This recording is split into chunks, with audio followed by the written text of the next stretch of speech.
मेरा नाम जया है, मेरी बहन का नाम विजय है। हम दोनों जुड़वा है। वो मुझसे 2 मिनट बड़ी है। हम दोनों बहनों में बड़ा प्यार है। हम दोनों ने सोचा था कि हमारी शादी एक ही घर में हो और एक साथ हो, और नसीब से ऐसा ही हुआ। हम दोनों की शादी एक ही परिवार में हुई।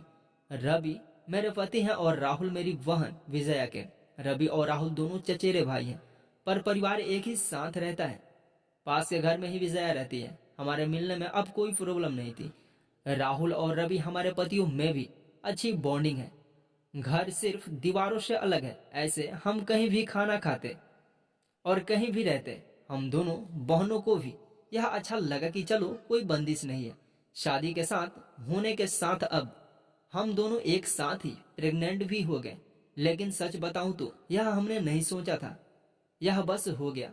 हम दोनों को डिलीवरी डेट भी एक ही थी। ससुराल और मेरे घर में सभी खुश थे। हम दोनों बहनें एक साथ ही अपने घर गई, और एक और संयोग हुआ कि हम एक साथ ही अस्पताल भी गए, लेकिन डिलीवरी के लिए।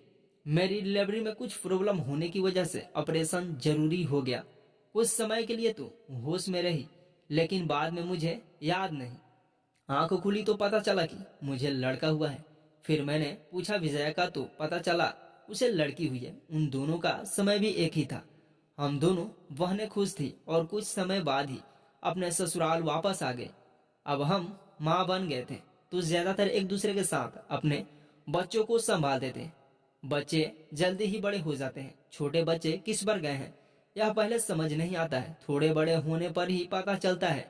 लेकिन जैसे जैसे मेरा बेटा बड़ा हो रहा था, वो ना मुझ पर ना अपने पिता रवि जैसा था, बल्कि वो तो मेरी बहन के पति राहुल जैसा लगने लगा था। पहले मुझे लगा कि यह मुझे ही लग रहा है, लेकिन ऐसा बाहर वाले भी कहने लगे थे। वो मेरे साथ जहां भी जाता, लोग उसे देखकर कहते कि यह राहुल का है। फिर मैं माना करती, नहीं, यह मेरा और रवि का है।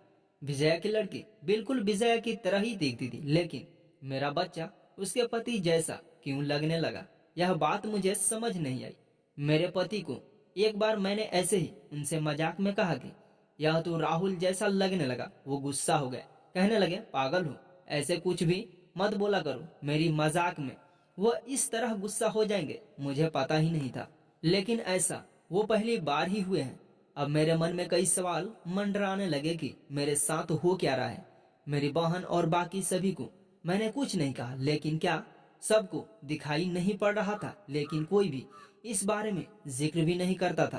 कुछ महीने ऐसे ही और चला गया, लेकिन मेरे दिमाग में यह सब चलता ही रहा।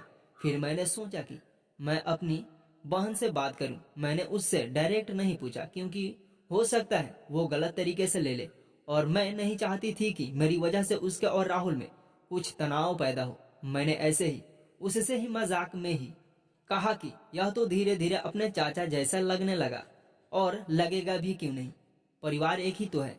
वो थोड़ा सा मुस्काई। बस अब मैंने पकड़ लिया, क्योंकि मैं अपनी बहन को बचपन से जानती थी। कुछ छिपाने वाली मुस्कान थी। वो जल्दी से कुछ बहाना करके वहां से चली गई। इस घर में ऐसी कोई बात है जो मुझसे छिपाई जा रही है। मैं अब शक भी करने लगी, सब पर, अपने पति पर, बहन पर, उसके पति राहुल पर। मैं कुछ बहाना करके बिना बताए अपने घर मायके गई। विजया को नहीं बताया। मेरी माँ से जाकर मैंने कहा कि मुझे पता नहीं क्या हो रहा है, मैं पागल हो गई हूँ, कुछ भी उल्टा सीधा सोच रही हूँ। थोड़े दिन यहाँ रहती हूँ, शायद दिमाग शांत हो जाए। मैं थोड़े दिन वहां रुकना चाहती थी, लेकिन 2 दिन में ही वापस आ गई जवाब के साथ। इस दौरान भी मेरी बहन का फोन आता रहा माँ के पास। शायद कह रही होगी कि जया को कुछ बता मत देना, लेकिन मेरी माँ ने मुझे बता दिया। उन्होंने कहा कि शायद अब समय आ गया है कि तू जान ले, नहीं तो तू कुछ उल्टा सीधा सोचने लगेगी। मैं अपने ससुराल गई। मेरे पति जाते ही बोले कि यह क्या तरीका है, ऐसे भी कोई बिना बताए जाता है। मैंने उनसे कहा चलो। उन्हें मैं विजया के यहाँ ले गई। उसका पति राहुल भी वहीं था। मुझे और रवि को देखकर थोड़े आश्चर्य हुआ उनको। विजया बोलती है, आ जया, क्या लाई माँ के यहाँ से बिना बताए चली गई। मैंने बोला, तूने भी छिपाया कि तेरे गर्भ में जुड़वा बच्चे थे। वो सुनकर मेरी ओर देखने लगी। मैंने जाकर उसे गले लगा लिया। यह मेरी बहन है जिसने अपना एक बच्चा मेरी गोद में दे दिया। वो बोली कि मैंने सभी को मना किया था, क्योंकि मैं तुझे सरप्राइज देना चाहती थी, लेकिन तेरे समय में कुछ कॉम्प्लिकेशन की वजह से तेरा बच्चा नहीं बचा। और मैं नहीं चाहती थी कि मेरी बहन आंख खोले तो उसे यह सुनना पड़े, उसकी गोद सुनी हो। और वैसे भी यह मेरे पास रहे या तेरे पास क्या फर्क पड़ता है। मेरी बहन को गले लगाकर मैं बहुत रोई। उसकी जगह मैं होती तो शायद नहीं कर पाती, लेकिन उसका दिल तो बहुत बड़ा निकला, साथ ही उसके पति राहुल का। मेरे पति भी मुझे खुश देखना चाहते थे, इसलिए वो भी चुप रहे। ऐसा परिवार और बहन मिल जाए तो और क्या चाहिए उसके लिए। एहसान को मैंने अपने पास ही रखा, उसे बहुत प्यार देने की कोशिश करती हूँ। आपको यह कहानी कैसी लगी हमें कमेंट करके ज़रूर बताएं। आप इसी तरह की अच्छी कहानी सुनने के लिए बने रहिए हमारे साथ और हमें प्यार और सपोर्ट दीजिए। अगर ये कहानी आपको अच्छी लगी हो तो हमारे चैनल को प्लीज़ सब्सक्राइब ज़रूर करें। थैंक यू दोस्तों, इस वीडियो को पूरा सुनने और देखने के लिए आपका धन्यवाद।